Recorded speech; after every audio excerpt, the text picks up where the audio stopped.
আসসালামু আলাইকুম, রিয়াজ টেক টিউবে আপনাদেরকে স্বাগত। আজকে আমি আপনাদেরকে দেখাবো ফেসবুক অন্যান্য ডিভাইসে যদি লগ ইন করা থাকে তাহলে কিভাবে লগ আউট করতে হয়। তো আমি একসাথে মোবাইল স্ক্রিন এবং ডেস্কটপ স্ক্রিন দুইটি আমরা এখন দেখতে পাচ্ছি। তো আমি আপনাদেরকে দেখাবো মোবাইল থেকে কিভাবে আমরা এই ডেস্কটপের এই ফেসবুকটিকে লগ আউট করতে পারি। তো এর জন্য আমরা মোবাইলের ফেসবুক অ্যাপসে ঢুকে যাব। তারপর ফেসবুকের প্রোফাইলে থাকা অবস্থায় এখানে যে সেটিংস আইকনটি আছে এখানে আমরা ক্লিক করব। তারপর এখানে আমরা অ্যাকাউন্ট সেন্টার দেখতে পাচ্ছি, এখানে আমরা ক্লিক করে ঢুকে পড়ব। তারপর এখানে আমরা দেখতে পাচ্ছি পাসওয়ার্ড অ্যান্ড সিকিউরিটি, এখানে আমরা ক্লিক করে ঢুকে পড়ব।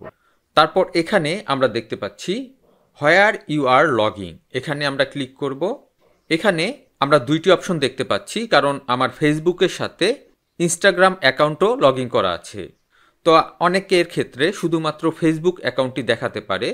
তো আমি যেহেতু ফেসবুক অ্যাকাউন্টটি লগ আউট করে দেখাবো তাই আমি ফেসবুকের এখানে ক্লিক করব। এখানে আমরা দেখতে পাচ্ছি আমার ফেসবুকটি কোন কোন ডিভাইসে লগ ইন করা আছে। আমরা এখানে দেখতে পাচ্ছি অনেকগুলি ডিভাইসে এখানে লগ ইন করা আছে এবং সবার উপরে আমি যেটা দেখতে পাচ্ছি আমার মোবাইলে লগ ইন করা আছে এবং তার পাশে লেখা আছে দিস ডিভাইস। তো এই মোবাইল ডিভাইস বাদে আমি নিচের যতগুলি অপশন আছে সবগুলিতে একবারে লগ আউট করে দিব। তো এখানে আমরা স্ক্রল করে নিচে আসার সাথে সাথে এখানে আমরা দেখতে পাচ্ছি select device on log out, এখানে আমরা ক্লিক করব। এবার এখানে আমরা সিলেক্ট করে দিব সিলেক্ট অল। এখান থেকে আমি মোবাইলটি আনসিলেক্ট করে দিব কারণ এটা আমি লগ আউট করব না।